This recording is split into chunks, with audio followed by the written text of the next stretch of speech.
अस्सलाम वालेकुम दोस्तों, आज हम बात करेंगे डिप्रेशन के बारे में।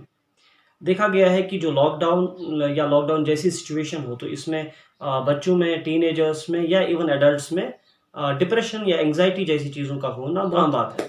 अब कुछ हद तक हम इन डिप्रेशन, एंग्ज़ायटी या अपने इमोशंस को किसी हद तक मैनेज कर सकते हैं, क्योंकि इनका सीधा ताल्लुक जो है वो हार्मोन्स के साथ है। हमारी बॉडी में कुछ हार्मोन्स बनते हैं, जिनका सीधा ताल्लुक होता है हमारे इमोशंस पे। अब आपका सवाल ज़रूर होगा कि अगर ये हार्मोनल है तो इसको हम कैसे रेगुलेट कर सकते हैं? उसी का जवाब हम आज ढूँढने की कोशिश करेंगे और मैं आपको उन हार्मोन्स का पहले नाम बता दूँ, जो हार्मोन्स जिनको हम इमोशनल हार्मोन्स कहते हैं या हार्मोन्स ऑफ इमोशन, जो हमारे इमोशंस को कंट्रोल कर देते हैं। पहला है डोपामिन, दूसरा है सेरोटोनिन, तीसरा है endorphin and then there is oxytocin. ये चार ऐसे हार्मोन्स हैं जो रेगुलेट करते हैं हमारे इमोशंस को, और अगर हम किसी हद तक इन्हें कंट्रोल कर पाए या इन्हें अगर हम इनकी जो है सिक्रीशंस को अगर हम रेगुलेट कर पाए तो शायद हम इमोशंस पे या एंग्जाइटी पे या डिप्रेशन पे किसी हद तक कंट्रोल कर पाएंगे। तो आइए देखते हैं कि हम इनको कैसे कंट्रोल करेंगे और कैसे हम हेल्दी लाइफ जी सकते हैं। तो चले देखते हैं हम इन हार्मोन्स को कैसे रेगुलेट करेंगे। पहले बात करेंगे डोपामिन के बारे में। डोपामिन को कहते हैं ये रिवॉर्ड हार्मोन है, ठीक है? वो इसलिए क्योंकि ये तभी सिक्रीट होता है जब आपने कोई छोटा-सा कोई गोल अचीव किया हो। It helps you feel good. अगर कोई छोटी चीज़ आपने अचीव की, कोई छोटी-छोटी चीज़ें जो आप फॉर एग्ज़ाम्पल रोज़मर्रा की चीज़ों में, रोज़मर्रा के कामों में करते हो, अगर आपने कोई मामूली सी चीज़ अचीव कर दी तो आपका डोपामाइन रिलीज़ हो सकता है या आपका डोपामाइन सेक्रीशन एनहांस हो सकता है, तो उसके बाद यू विल फील गुड। इसका एग्ज़ाम्पल यूँ देना चाहूँगा कि छोटे बच्चों को आपने देखा होगा कि जब वो छोटा-सा कोई पेज कंप्लीट कर देते हैं या अपना होमवर्क जब वो कंप्लीट करते हैं, भले ही उनको 1 या 2 लाइन्स ही लिखनी हो, उसके बाद वो इतना रिलैक्स फील करते हैं जैसे उन्होंने पूरी दुनिया जीत ली, क्योंकि उनका गोल फिलहाल उतना छोटा है। तो जब भी आप अपना कोई गोल अचीव करते हो या जब भी आप कोई अपना जो जिसे कहेंगे अपना टास्क कंप्लीट करते हो एटलीस्ट, तो उस टास्क के कंप्लीट करने के बाद डोपामाइन रिलीज होता है, देन यू फील गुड। अब इसमें आप क्या कर सकते हैं, क्योंकि आपका गोल बड़ा हो सकता है, आपका गोल नीट का हो सकता है, आपका गोल 12th क्वालिफाई करने का हो सकता है, कुछ भी हो सकता है। तो उस गोल को अचीव करने में भी बहुत टाइम है। तो आज हम क्या ऐसा करेंगे कि हमारा डोपामाइन जो है वो एनहांस हो जाए, उसका सिक्रीशन। क्योंकि ज़रूरी नहीं है कि हम जो अपना गोल, ये कई मोटिवेशनल स्पीकर्स भी कहते हैं, कई ट्यूटर्स, ट्रेनर्स एंड टीचर्स भी कहते हैं कि अपना गोल जो आपका चले बहुत बड़ा है, लेकिन उसको आप छोटे-छोटे इंस्टॉलमेंट्स में डिवाइड कर सकते हो। पहले इसको छोटे-छोटे इन माइलस्टोन्स में डिवाइड करो, और छोटा माइलस्टोन मीन्स ये आप जल्दी अचीव करेंगे। जितना जल्दी आप इस छोटे से गोल को, इस गोल के, अपने बड़े गोल के छोटे से हिस्से को, इंस्टॉलमेंट को जितना जल्दी आप अचीव करोगे, you will feel good. Second one is dopamine तब भी रिलीज होता है जब आपने अपनी बॉडीली जो चीज़ें हैं या बॉडी कॉन्शियस जो आपका होता है, बॉडी को मेंटेन करने का, बॉडी का शेप मेंटेन करने का, चाहे जिम के ज़रिए से हो या वगैरह की चीज़ों के ज़रिए से हो, या बॉडी का वेट मेंटेन करना, ओके? तो ये चीज़ें जब अचीव हो जाती है तो इसमें भी आपको खुशी मिलती है। आपने देखा होगा जिम करने वाले लोग जो हैं वो जब जिम के लिए जाते हैं तो 1 हफ्ते बाद ही वो खुश रहना शुरू हो जाते हैं कि ये देखो मेरी बॉडी में कितना इंप्रूवमेंट है। तो बॉडी कॉन्शियस जो है वो भी किसी हद तक आपको खुश रख सकता है। तो अपनी मेंटेनेंस पे अगर आप टाइम बिताएंगे थोड़ा सा, क्योंकि आज फ्री टाइम है, तो आप गुड फील कर सकते हो, क्योंकि डोपामाइन रिलीज हो सकता है। इसके अलावा छोटी-छोटी चीज़ों को सेलिब्रेट करने से भी ये हार्मोन रिलीज़ होता है। अगर आप छोटी-छोटी चीज़ों को सेलिब्रेट करते हो, बड़ी अचीवमेंट्स के या जिसे कहेंगे बड़ी खुशियों का इंतज़ार अगर ना करें, आज जो है उसको सेलिब्रेट करें, तो इन सेलिब्रेशन से डोपामाइन रिलीज़ हो सकता है। तो ये डोपामाइन की बात थी। चलिए सेरोटोनिन की बात करते हैं। सेरोटोनिन को हम कहते हैं मूड स्टेबलाइज़र, क्योंकि ये आपका मूड स्टेबलाइज़ करता है, नॉर्मलाइज़ करता है। लेकिन सेरोटोनिन कब रिलीज़ होता है?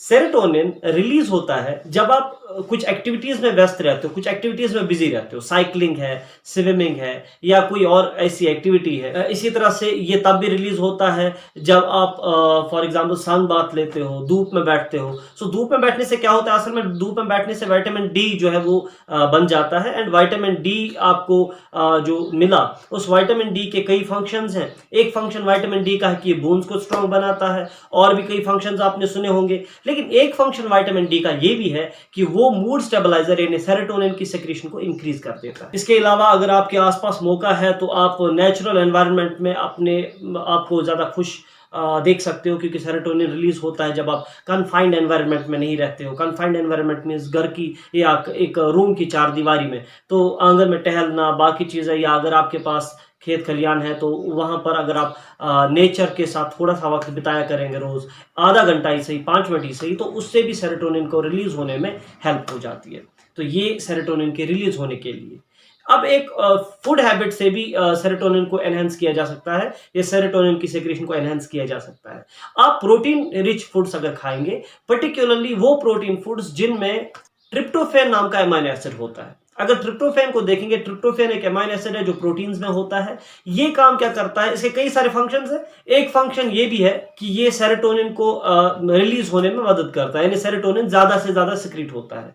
एक और फंक्शन ट्रिप्टोफैन का ये है कि आरबीसी के बनने में मदद करता है, आरबीसी सिंथेसिस को एनहेंस कर देता है। तो ट्रिप्टोफैन किस में होता है, आप मिल्क लें, या इसी तरह से एग योक लें, या इसी तरह से आप मीट खाएं, फिश खाएं, इसी तरह से टर्की। ओके, सो बहुत सारी चीजें हैं जो आप खा सकते हो जो प्रोटीन रिच फूड्स है, जिनमें ट्रिप्टोफैन नाम का अमीनो एसिड है। तो अगर ट्रिप्टोफैन नाम के अमीनो एसिड वाली रिच फूड्स आपने खाई, मिल्क, एग योक और जो जो चीजें मैंने बता दी, तो इससे भी सेरोटोनिन के रिलीज होने में या सिक्रीट होने में एनहेंसमेंट हो जाएगा, तो you will feel good. Serotonin जो है उसको हम कहते हैं मूड स्टेबलाइजर, जो आपका मूड स्टेबलाइज करता है। ये डिप्रेशन के सिम्टम्स को काफी हद तक कम कर देता है। तो अगर आपने ये सारी आदत जो है अपने अंदर अपनाई, तो आप सेरोटोनिन के एनहेंसमेंट की वजह से, या सेरोटोनिन के ज्यादा रिलीज होने की वजह से आप डिप्रेशन के सिम्टम्स को काफी हद तक कम कर सकते हैं। अब बात करते हैं ऑक्सीटोसिन की। ऑक्सीटोसिन जो है उसको हम कहते हैं it is the love hormone, और देखा गया है ये तब रिलीज होता है when you spend time with your loved ones. अब ये लाउड वंस कौन हो सकते हैं? लाउड वंस हो सकते हैं आपके घर में अगर छोटे भाई बहन है, किसी घर में छोटे बच्चे हैं, तो उन बच्चों के साथ अगर वक्त बिताया जाए, ये चूंकि हमारे एडल्ट्स भी हैं तो वो भी ऐसा कर सकते हैं, उनके अगर छोटे बच्चे हैं तो उनके साथ वक्त बिताया करें, तो बच्चों के साथ कब वक्त गुजर जाता है पता ही नहीं चलता। वो इसलिए है क्योंकि these are your loved ones, उनके साथ बिताया हुआ वक्त जो है वो लव हार्मोन यानी ऑक्सीटोसिन को रिलीज करने में हेल्प कर देता है।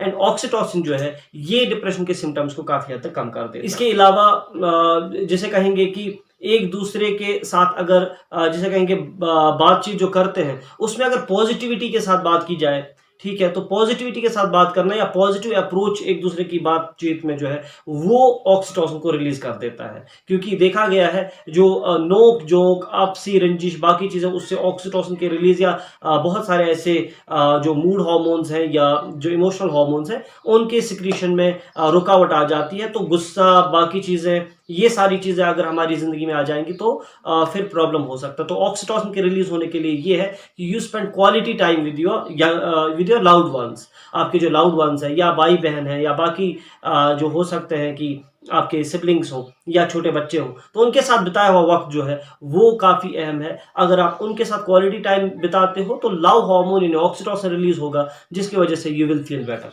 अब अगर एंडोर्फिन की बात करें, एंडोर्फिन को कहा गया है कि ये उसी तरह से हमारे पेन जो जिसे कहेंगे उसका एहसास कम कर देता है। पेन, फिजिकल पेन, उसका एहसास ये कम कर देता है जिस तरह से पेन किलर्स करते हैं, इसलिए एंडोर्फिन को कहते हैं पेन किलर हार्मोन भी। तो पेन किलर हार्मोन एंडोर्फिन कैसे रिलीज होगा या उसके रिलीज होने में एनहेंसमेंट कैसे होगा? तो उसके लिए तरीका है लाफ्टर थेरेपी। लाफ्टर थेरेपी आप जितना चाहे उतना आप खुशी वाले एनवायरनमेंट में रहने की कोशिश करेंगे और हंसने की कोशिश करें। लाफ्टर थेरेपी को आप देखें कि कई कंट्रीज में या कई जो है मेडिकल कॉलेज में कई डॉक्टर्स के द्वारा उसको अब यूटिलाइज किया जा रहा है लाफ्टर थेरेपी को। मैंने कई ऐसे ये जो है इंटरव्यूज देखे हैं जिसमें इवन कैंसर पेशेंट्स भी ऐसा कहते हैं कि उनको कुछ लाफ्टर जो है शोज दिखाए गए और कंटिन्यूसली दिखाए गए, तो उनका जो पेन का जो फीलिंग है, तो उस पेन फील करने में कुछ थोड़ा सा कमी आ गया। तो पेन को फील करने में, फिजिकल पेन के उसमें कहीं कुछ कमी आने के लिए लाफ्टर थेरेपी बहुत जरूरी होता है। तो हंसते रहिए और हमेशा कोशिश करें कि दूसरों को भी आप हंसाया करें। खैर, एक और चीज है जो आप कर सकते हो एंडोर्फिन को रिलीज करने में मदद करने के लिए, वो है कि आप चॉकलेट्स खा सकते हो। तो चॉकलेट्स को देखा गया है कि chocolates are very much important. हाँ, हो सकता है कि कुछ लोगों को चॉकलेट से एलर्जी हो, या ऐसा भी हो सकता है कि कुछ लोग ऐसा माने कि चॉकलेट्स आर नॉट 100% सेफ। हाँ, वो सही भी है, चॉकलेट्स आर नॉट 100% सेफ, लेकिन उसके बावजूद चॉकलेट्स को देखा गया है कि वो भी एंडोर्फिन को रिलीज करने में काफी हद तक मदद करता है। चॉकलेट्स ब्लड सर्कुलेशन में भी मदद करते हैं, ब्लड सर्कुलेशन को एनहेंस करने में मदद करते हैं। चॉकलेट्स को देखा गया है कि ये कॉर्नरी आर्टरीज को स्ट्रेंथन करते हैं, जिसकी वजह से हार्ट अटैक के रिस्क भी को भी कम किसी हद तक कम किया जा सकता है। तो एक और एडिशनल काम उनका ये है कि वो एंडोर्फिन को रिलीज कर देते हैं। इसके अलावा आप मसाज वगैरह ले सकते हो। तो मसाज होता है वो काफ़ी सूदिंग होता है, तो उसकी वजह से भी एंडोर्फिन रिलीज होता है। तो ये अगर 4 हार्मोन्स को आपने कंट्रोल में रखने की कोशिश की या इनका अगर आपने एनहेंस किया, इंक्रीज किया इनका सिक्रीशन, तो आप काफ़ी हद तक डिप्रेशन से बच सकते हो एंड एंग्जाइटी से बच सकते हो। इसके अलावा बहुत सारी और चीज़ें हैं जो हम कर सकते हैं। We can remain busy in doing the things. हम ऐसे सोच में ना पड़े रहें, इसलिए कुछ चीज़ों में व्यस्त रहें, बिजी रहें। जितना आप बिजी रहेंगे उतना अच्छा है।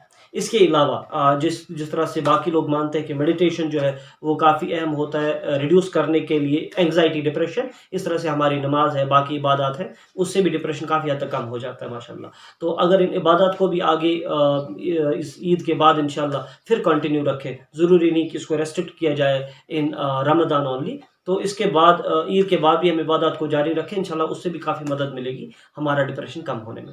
तो मैं उम्मीद करता हूँ कि हम सब डिप्रेशन से और बाकी चीज़ों से बचे रहें और अल्लाह हम सबको इस कोरोना से भी या बाकी वबाई बीमारी से भी बचाए। बहुत ही ज़्यादा जिसे कहेंगे एहतियात की भी ज़रूरत है और दुआ दवा वगैरह की भी ज़रूरत है।